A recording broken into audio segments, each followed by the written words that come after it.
Well, good morning at 6 o'clock. Torrential downpours bring widespread flooding all across Metro Detroit with entire basements underwater. We've been getting calls and videos just like these all morning long from Grosse Pointe to Warren to Dearborn Heights, where the flooding has been devastating. We are still in the early rounds of this rain. Andrew, we're tracking this all weekend long here. It's a wide band of rain. It's very severe weather out there. It's absolutely amazing out there. Unfortunately, very hazardous and very dangerous, Grant. I mean, you and I were talking before the show started, along with our colleagues in the newsroom. We have emergency service workers who are trying to get to accident scenes, and they are getting stuck. Dozens of cars stuck on the freeway right now. Those emergency vehicles also stuck on the freeway. It's going to be a busy morning. It's been a busy night for tow services. But Andrew, how long is this rain going to stick around? Well, we're still going to see more showers around as we go through this morning, this afternoon, even through Sunday. That's why we have a flood watch that's up right now. It was issued overnight since you joined us last night at 11 o'clock. It's good until 4 o'clock Sunday morning, Grant. Take a look for yourself. It not only includes Motown, but all of Southeast Michigan. All systems, all parts of infrastructure are really going to be tested to the max as we go through this weekend. We're looking at temperatures right now that are mostly around 70 degrees or so. You can see that flood watch in green there includes all of Southeast Michigan, and it's good throughout the entire day. Right now, some places are receiving a break from the rain, especially south of I-94.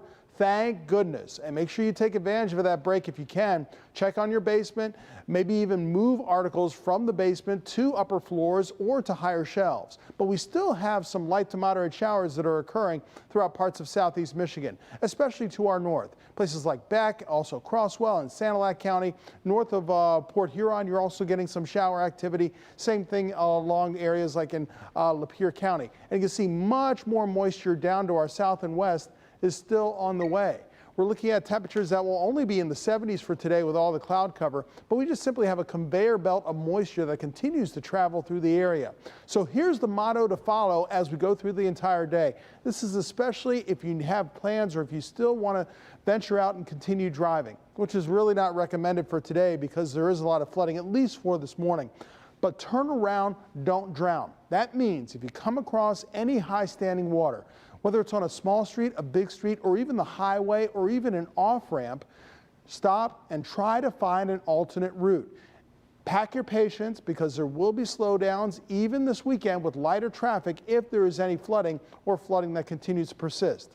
And once again, make sure that you take care of yourself out there and try to stay dry. Temperatures will mostly be in the 70s all day. And Grant, if we see any peak of sunshine, we might see temperatures up to around 80 degrees. But there's also the chance of thunderstorms as well. More on this forecast in the entire weekend coming up. All right, Andrew, thanks. Hey, we've just checked in with MDOT, and the heavy rain is causing flooding all over, not just on the side streets, but pretty much on all major freeways as well. This is video from overnight on the Lodge just before 75.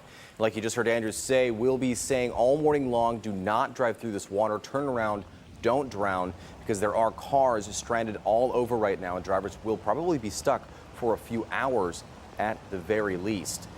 Now, our phones have been ringing off the hook all morning long with viewers saying their basements are flooded and how this reminds them of the historic flooding from 2014. Our team coverage today continues with Larry Spruill live from Southwest Detroit. Larry, good morning. Good morning, Grant. We are live off Livernois here in Southwest Detroit, and things are a mess. I just want to just give you a glimpse of what we're talking about. If you can just take a look behind me, it looks completely like a lake right under this bridge, but this is Livernois heading into Southwest Detroit. I want to show you this white car we're talking about right in front of your screen. We just talked to the owner. He said he parked here on his way to work last night. He works near a factory. He's just got off of work this morning only to walk to see his car completely submerged by water. But also, Andrew mentioned don't drive through water like this. Take a look at this Chevy, take a look at this silver truck right in front of you. Just a few minutes ago before our live shot, they literally tried to drive through this water, got stuck, and could not move further from that point right there. So this is why we urge people not to drive through water like this. You can just take a look at it. We see several cars, several trucks stuck in this area. The water seems to be at least up to my knees, even above that. We did not try to walk any further than the middle of that, but we have literally been trying to make our way through Dearborn For the last hour or so, we could not because the roads were completely covered. We tried to go on 75, the Lodge, 94. They had roads blocked off all throughout that area for the last hour or so. Let's take a look at some of that video in that Dearborn Heights area. You can see how bad it is in that area as well. It looks just like a lake or a river. I saw on social media where people were literally using jet skis to move through that area. That's how bad it is in that Dearborn Heights area. But we can come back out here live to me in Southwest Detroit. I just want to just show you this picture again. Several cars stuck under this bridge. It literally, I'm going to try to even just move a little further so you can see how far this water is, and it continues to go deeper and deeper as we move through to the middle. So once again, a very dangerous conditions out here on the roads. Really, if you do not have to get on the roads this morning, we urge you not to, but if you have to, don't drive through this water. This water is dangerous. It is deep out here. The conditions are very dangerous. Back to you, Grant. We're live in Southwest Detroit this morning. Larry Sproul, Local 4 News today. All right, Larry, thank you. So the passenger in that silver truck, they're bailing water out of the car. It's a very dangerous situation this morning all over the city of Grosse Pointe Woods, telling people to stay inside because of major flooding there. And right now, there are more than 32,000 DTE customers without power, but those numbers are likely to go up as crews get out to neighborhoods this morning. Also, keep sending those photos of conditions in your area, in your neighborhoods, to the Local 4 Facebook page. With a lot more rain coming this weekend, you can track live radar and get alerts sent right to your phone. Download the free Local 4 Forecasters app by searching WDIV in your app store. And we are going to take you right now to Florida. We are in the third day of searching for survivors after a condo collapses near Miami. Rescuers are working through the night, battling wind and rain.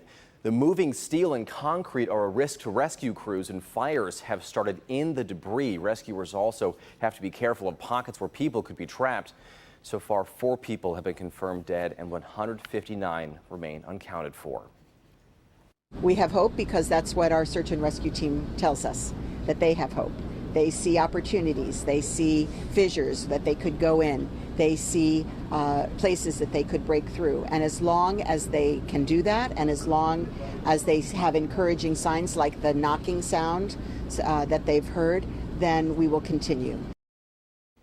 FEMA assistance has been approved. Florida's governor is promising friends and family of the victims there will be answers for how this happened. Former Minneapolis police officer Derek Chauvin was sentenced to 22.5 years in prison for the murder of George Floyd. His sentence coming 396 days after Floyd's death. In the courtroom, Floyd's family asked the judge for the maximum sentence, while Chauvin broke his year-long silence to speak directly to them. My family and I have been given a life sentence. We will never be able to get George back. I do want to give my condolences to the Floyd family. The punishment is 10 years longer than state guidelines, but falls short of the 30 years prosecutors were asking for. Here at home, local leaders spoke out about the sentence and what Chauvin's mother had to say in court. Quite frankly, 22.5 years is a long time, but it's not long enough. I thought that the judge was quite lenient. Derek Chauvin will get out. George Floyd will never come back. Even in his moment of articulation concerning the heinous crime that he committed, he did not apologize. He did not really express remorse or condolence in a significant way to the family, nor did his mother when she spoke. We have more reaction from community leaders at clickondetroit.com. Well, 2 people are killed after bystanders stopped to help a driver who crashed on I-75 in Troy. It happened just before noon on Friday on 75 South near Adams Road when an Auburn Hills man got into a rollover crash. 2 other drivers stopped to help him. That's when another driver lost control and crashed into them. The Auburn Hills man and a bystander from Royal Oak were killed. The second bystander was hospitalized with serious injuries. Police do not believe drugs or alcohol were involved. Time now just about 6:10. Here's our coronavirus headlines. The state has released its COVID guidelines for schools for the upcoming year. The state recommends students and staff wear masks and social distance. It's also recommending vaccinations for everyone who is eligible. However, student athletes will no longer have to be tested for COVID. On Friday, Michigan reported 40 cases and 15 deaths. It's the lowest number of cases reported since March of 2020. The state vaccination rate is now at 61.4%. We do have a lot more coming up for you on Local 4 News today, but first we're going to check back in with Andrew because, Andrew, this rain is not going anywhere anytime soon.